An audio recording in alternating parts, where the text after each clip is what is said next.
Pemirsa, dermaga Tujuh Ulu Palembang yang rusak akan dilakukan revitalisasi oleh pemerintah Kota Palembang dan kini masih menunggu investor dari asing. Kondisi terkini kan, jadi hilang, jadi uang kan. Wali Kota Palembang Ratu Dewa menyampaikan jika sudah meminta Sekda Kota Palembang untuk melakukan paparan kepada sejumlah calon investor dan saat ini tinggal menyelesaikan proses administrasi dari rencana tersebut.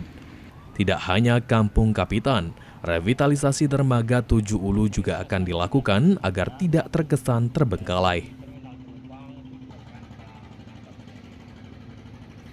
Untuk konsep revitalisasi dermaga tersebut, Wali Kota Palembang masih menunggu tawaran dari calon investor.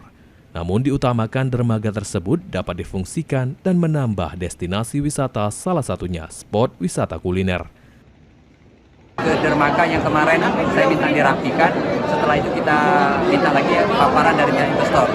Sehingga itu bisa dimanfaatkan, jangan sampai terkesan terbengkalai selama ini. Saya minta itu juga. Rencananya akan dibuat seperti apa Pak, dermaga itu Pak?